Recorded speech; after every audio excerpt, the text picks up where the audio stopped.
there, welcome back to another show. Today I'm going to talk about two more in the Chris Marker collection. I'm going to talk about the case of the Grinning Cat as well as the Embassy. Now, the Embassy came from 1973 and the case of the Grinning Cat was from 2004, which means it was the latest of the films on this collection. So I'll start with the Embassy. Embassy is simpler to explain, really. The case of the Grinning Cat is more complicated. It's a bit more like Sansolid or something like that, where there's that's one else. There's a lot to get into. The Embassy is a simpler idea. It's about basically people trapped in an embassy after a coup has taken place, a military occupation, where the intellectuals are all being chased down by the new military-backed government, who do not like their subversive ways. So now that they're an embassy from a foreign government and they're trying to arrange their escape from this country to another country where it's safe for them so they won't actually be, prosecuted and killed. That's the general idea. This was happening a lot in the 70s, with a lot of right-wing countries around the world were having military coups, especially in South America, because there were a lot of CIA-backed, right-wing lunatics. It's like it's a shame of the American culture. But this film does have a twist in it, though, which is where after you went through the full 20 minutes of seeing their point of view, the camera pans up, you realise this is all taking place in Paris. So it's like, this could happen anywhere. This is just something that could happen anywhere. Now, this is Chris Marker when he was actually...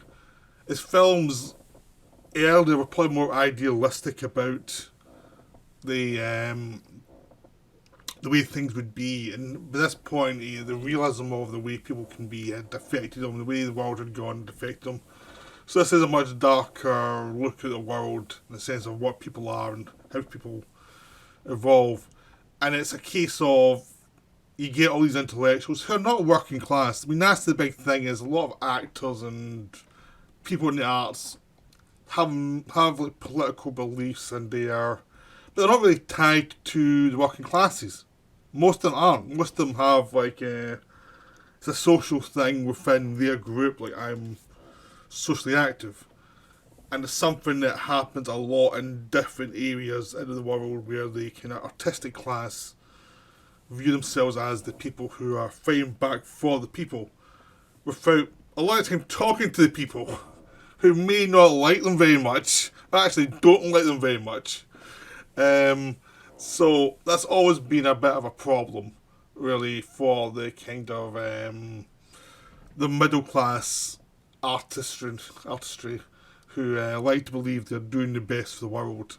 There is that kind of element which comes through. There's also a sense of a lot of these people are no longer talking to each other, even though they're apparently on the same side, because they have different ways of seeing the world. So it's not just a simple thing, we're all on the same side. There's divisions all over the place. I mean, politically, if you look at any political party, left wing or right wing, there's always going to be massive divisions within, because you've got like the far right wing, you've got the moderate right wing, you've got the moderate left wing, you've got the far left wing, and then even then there's stuff in between, things that float between different members who have different concerns. And so it's not just two parties, there's like four that are fighting each other. At least four. Probably a lot more than that, usually. If you just look at any party that collapses in itself over time and they're in power, you can see it at work, but there's just lots of divisions, lots of people having different ideas of what a conservative is or what a liberal is. There's that kind of thing. There's lots of different views on what it is. So in this one, it's about people who have been in a situation where they've been fighting against a obviously authoritarian right-wing regime, and they've lost, and they've had to go on the run, and a lot of their comrades have been arrested and shot, and they escape their lives, and they have to get out, so they go to a foreign embassy. Now, it shows the embassy taking care of them and very decent to them, but it also shows you some of them trying to make the best of their time there, other ones just not want anything to do with anybody anymore. They've had enough of their own people. And it's a sense of what this kind of collective actually is, which is something that's dysfunctional and doesn't really have a focused point of view that actually can translate to the people they say they represent. It's like there's lots of vague ideas of what's best for the country, but there's nothing really there that's strong enough to fit against like a right-wing military dictatorship, which is a problem in a lot of countries. Is like the might of the army can crush through a lot of the middle classes quite easily unless there's a lot of laws down there to protect them. A lot of time it can just crush them. If you look at Turkey, you look at a lot of countries. I mean, look at China even. China's a different way of doing it, but it's still the same thing. The people in power are the people in power, and they can change the laws so that you don't have the power. And you can fight against them, you know. America's its own way of doing that, which is in capitalism, where you need a lot of money to actually ever get a seat in the power, and even then, your effectiveness in that seat is based on how much you can compromise. So that every system, whether it's China, America, or Middle East, they all have a system, and there's ways you have to work around the system. And here it's a case of, this is about the people who didn't really know how to defend the system as it was overtaking a country, because these kind of regimes were like US backed, and they didn't like the people saying, hey, this is not the right way to do it. This is not the way to go with the country. They don't like those people. A lot of people don't like these people. Even people on the side of those people, a lot of them do not like those people, because a lot of them make this really smug and really self-important and up themselves, basically. Which is what you see here, is a sense of, you can see why they lost. There's like a sense, even though that if, like me, you're probably sympathetic towards a lot of their ideals, you also see why they lost. It's like they just do seem fragmented and weak and tired and not sure how to really be effective. And there's an ego drive there for a lot of their activism that is something you see a lot in the arts. That's always something that people spot immediately in the working classes, and they always find repulsive. And it's like, and people in the arts never realise they've been spotted a mile away. It happens generation after generation. They always fall for it. So this is about that sense of the weak, middle class, rebellious, arty people who think they can fight back and then realise the system is far stronger than they are. And you may get a couple of things done, but you're not really going to win. The system's going to win, not you. So the film's kind of about that sensational and how far it can go and how far you can push out your own country. And they can probably kill you if you let it be. You know, because if you've got a right-wing dictatorship in your country, it's a very difficult thing to defeat. Especially in the short term. In the long term, they will destroy themselves. But it takes a while. So this is a really good film about that kind of sensation of being free of your country and not knowing what to do or where to go. And it's about the kind of left-wing inertia. They don't really know how to organise. The more extreme versions don't know how to organise. I mean, there's a certain element of left-wingism that can go into the Blairism or the Clintonism, where they're more centrist, they're like centre-left, really. That's probably one area they get more effective, was where they can actually, get voted in. But a lot of the time when they do that, they kind of fall away from their own ideals in such a way that they may as well be right-wing, ultimately. I mean, pretty much view Biden in America and a lot of the Democrats as right-wingers, compared to what we think right-wingers in this country, or left-wingers in this country. They don't feel like living on the left in the British or European terms. A lot of the Democrats in America feel like right-wingers. So there's a very different variation of what's left-wing and what's right-wing, depending on the country as well. So the film's all about that kind of complications, but it's also centered on this one situation: these people trapped in a embassy for 20 minutes of screen time, but it takes place over days, and just to watch them slowly fall apart. It's a wonderful film. It's really wonderful, and it's one of those things where the situation leads to a lot of things you can think about the situation, because it's just a simple situation, but the more you see into it through the film, there's a lot more you can get from it. Especially the older you get, the more you realise the flaws of certain systems. So that's The Embassy. That's highly recommended. It's 20 minutes, so it's not going to take too much of your time. The case of the Grinning Cat is more complicated. Now, the Grinning Cat is a image that goes through.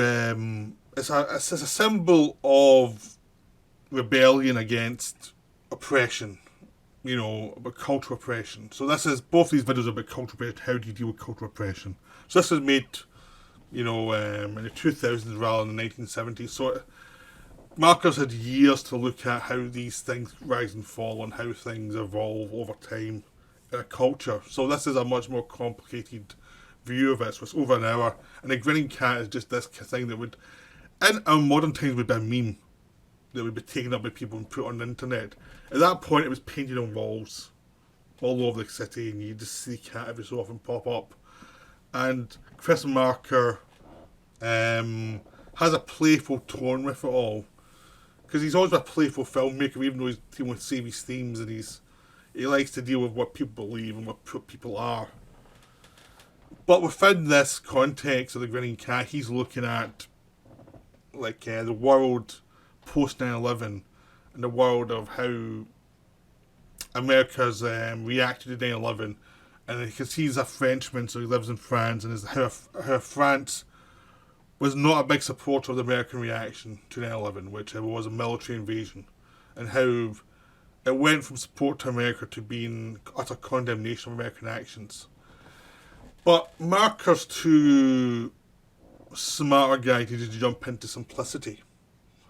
So what he does is look at the protesters. And if you know anything about France, you know there's a lot of protests. The protests go on forever. Protests, they can protest till the cows come home in France. They love their protests. And there's various ones from almost national level, week to week, which we had just before the pandemic, because they were not very pleased with the ruling class. There's also over certain issues, massive marches. It happens a lot in France. Paris is a place where it's had lots and lots of marches. This looks at post 9/11, and the idea of, basically a lot of people in Britain as well had that same feeling of we feel bad for America through 9/11, but their reaction to it is bollocks, really. It's like you cannot invade another country just because you get hit. Especially if you're invading a country that didn't actually do it, and you're making up lies to suggest that they're a danger. There was just this whole thing, and Europe was pretty much anti-go to war. Even though Labour Party in Britain were capitulating to America in every possible way and utterly disgusting a lot of their own voters by doing this. That falls on Tony Blair, that's him and his party, and it's something it was a shame for the country. So this is about the emotion you got in France for that, because France was completely against it. But at the same time, in France, they were having their own issues. They had a right-wing party in power that a lot of people didn't like. But unfortunately, the left-wing parties were collapsing themselves, which resembles what you saw in the embassy, which was a bit of the left-wing fighting each other rather than having a cohesive point of view. In this one, they were splitting the vote so much that Le Pen, the father and the daughter, was a viable candidate towards against the French president. Now, of course, he won the elections to get the final vote, but then he got utterly destroyed because no one wanted his random right-wing ism and anti-immigration thing. No one wanted that in France. I mean, they didn't like who was in power. They'd much rather have the left wing to actually be cohesive and try and do something clear, but that wasn't going to happen. So just this whole thing about how much of a mess the country's in. And it's continued to this day because France is still a mess. France, they're now the guy in charge there does not inspire confidence at all. They have another Le Pen trying to get in power. They've got a lot of like ineffectual parties. It hasn't changed, but Marco looks at this thing of where France is now and how complicated our society is because it is multicultural, but it's multicultural in a way that's complicated rather than just this simple thing. Oh, we all love each other, and it's complicated the way people are complicated. There's no way you can just put a lot of people together and have it all function in the way your fantasy would work. Doesn't mean it doesn't function. It functions in its own way. It just functions the way of human beings function together, and having issues and sorting issues and other things being ignored, and it's a complicated problem. Which the film is about the complications of it, really. And the whole idea is also that all these marches, a lot of the people doing the march, and a lot of people doing the political speeches, some of them don't know what they're talking about. And Malcolm more or less says that. Some of them are very naive about the politics. They're not serious, they're young people, they're passionate, but they don't actually understand a lot of the politics. And it's ineffective because anyone watching it can understand that they do not understand the politics. Again, which is what you see now. I mean, if you look at all the wokeism going on, coming from universities and things like that, a lot of the time people will not take these people seriously because they're so young and so naive about how individuals work together and how individuals develop each other and how complicated things are, like mistakes or cultural assumptions, and how it's not just something simplistic. Like everyone has the mistakes in the past. Everyone has that. No one's not going to have some mistakes, and most issues have areas of grey in them. And this is about how the young don't see that, but the passion involved. So it's kind of like it admires the passion, but sometimes wishes the passion would be better directed. This is something that has happened in France for a long time. They've had marches from the youth, the 60s, 70s, 80s. It always repeats itself. The young in abundance are becoming the kind of people in power, and things don't change because life is more complicated than the anger of youth towards the world. It's just more complicated, and there's an element of that in the world and shown in the film, but it's also about just the spirit of rebellion, the idea of the cat within this culture, the spirit of rebellion against what they see as a culture that isn't really progressing in a way that understands its own people anymore. And it's about the beauty of the naivety of this image of a cat and how it spreads. And Marco goes through where the cat appears and the different cultures around where the cat appears, and you get a sense of Paris being a much more interesting place than you get in the general media, and much more complicated it is, and how most of these marches just simplify something that's a world that's much more nuanced. But the actual idealism is something that's very positive. It's an idealism that's going to change over time. Like, you can still be idealistic when you're older and march against things that you know are wrong, but there is a cost to it, and there is some tragedy involved with some of it. People die. People keep on marching through their lives and die, and things still haven't changed, which you see later on where one of the people you see who's been marching, then you find out later he's died.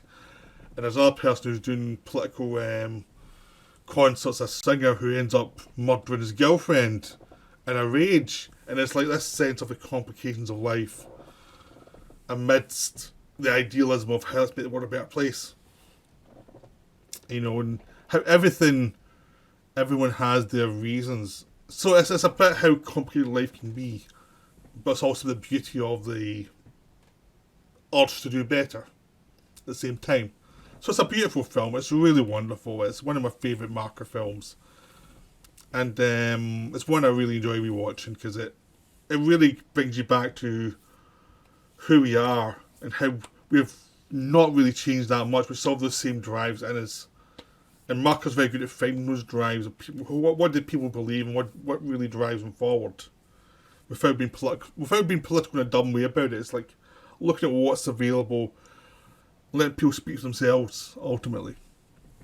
So both these films are wonderful. I'd highly recommend both of them. Again, try and see them wherever you can. They are just terrific films. So that's me for now. I hope you enjoyed this video, and I'll be back soon with another one. Right, bye.